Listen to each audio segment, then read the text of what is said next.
What's the most unfair thing that ever happened to you, but you got over it? My sister made me her scapegoat. Every time. Everyone has moments in life where unfairness hits so hard it feels like the world itself is against you. Maybe it's a friend betraying you, a partner cheating, or a boss stealing your work. For me, it was my own family. And while I did get over it eventually, I didn't just move on. I made sure things balanced out. This is the story of how I turned the most unfair thing that ever happened to me into the most satisfying revenge I've ever carried out.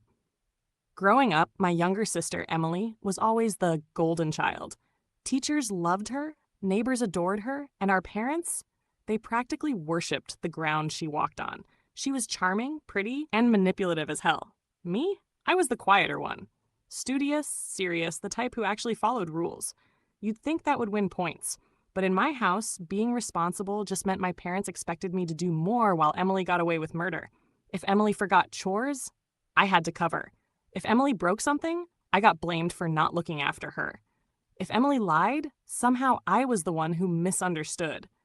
Still, I swallowed it. She was my sister. Family is family, right? But as we got older, the unfairness only grew sharper. The year everything came to a head, I was 21. I had just started my first full-time job after college, saving every cent to move out and finally build my independence. Emily was 19, taking classes part-time, working barely enough to cover her phone bill. She still lived at home and treated the place like her personal hotel. One night, my parents called a family meeting. I didn't think much of it until my dad cleared his throat and said, "We've decided to co-sign a loan for Emily. She needs a new car." I frowned. Wait, what about me? I've been saving for years for my own car. I asked you guys before, and you said you couldn't help. My mom gave me that look parents give when they're trying to make you feel unreasonable. Well, you're responsible. You'll manage. Emily isn't like you. She needs the help. I couldn't believe it. Not only was my hard work dismissed, but they were bending over backwards for Emily, who had never lifted a finger in her life. And then Emily smirked. Actually smirked. Thanks, guys. At least someone believes in me. That was the moment. The unfairness hit so raw I knew I'd never forget it. I pulled back after that. I stopped sharing things with my family, stopped trying to please them. I focused on work, grinding harder than ever. Within a year, I had saved enough to move into my own apartment. Emily, meanwhile, crashed her shiny new car within 6 months, blamed it on bad luck, and my parents quietly helped her cover the repairs. She never faced consequences. But karma has a way of presenting opportunities. Fast forward 2 years. By then, I had built a decent career, and for the first time in my life, I felt stable. Emily, on the other hand, was drowning. She had dropped out of school, hopped between jobs, and racked up debt. Credit cards, payday loans, you name it. One night, she showed up at my door in tears. "Please, I need your help. They're going to repossess my car. I'll do anything. Just co-sign a loan with me." The audacity floored me. After everything she and my parents had done, she thought I'd just hand over my credit like it meant nothing. That was when the revenge plan sparked in my head. I didn't say no. Not immediately. Instead, I played it cool. "Okay, Emily, let me think about it. But if I help you, you'll need to get your act together. No more slacking." She agreed instantly, desperate. What she didn't know was that I had no intention of putting my name on anything. What I did intend to do was teach her and my parents a lesson about fairness. A week later, my parents called me. "Emily said you're helping her with her loan. That's very generous of you." I bit back a laugh. Generous. Right. Yeah, I said carefully, but before I agree, I want to make sure she's serious. Can you guys back me up if she messes around again?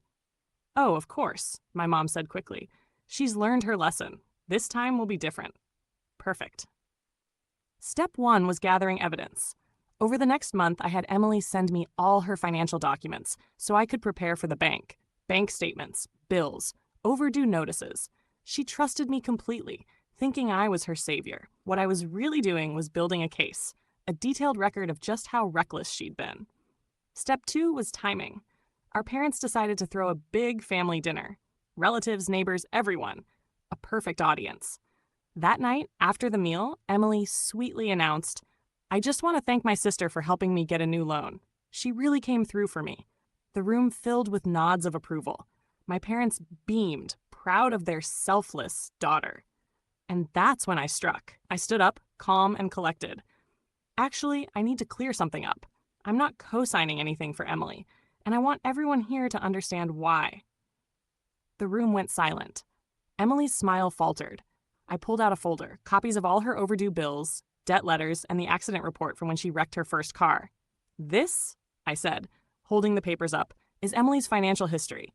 Thousands in debt, missed payments, irresponsibility at every turn. My parents co-signed her first car, and she destroyed it in months. Now she expects me to risk my future for her? No, I refuse. Gasps filled the room. Emily's face turned crimson. I didn't stop. And to my parents, I want to say this. When I asked for help years ago, you told me no because I was responsible. But Emily, you threw money at her with no accountability. That was the most unfair thing that ever happened to me. And look where it got her. She never learned because you never let her face the consequences. Dead silence. Emily burst into tears, sputtering excuses. But the damage was done. Everyone saw her for what she was, a manipulator who relied on others to bail her out. The fallout was brutal. Emily stopped speaking to me for months, embarrassed and furious.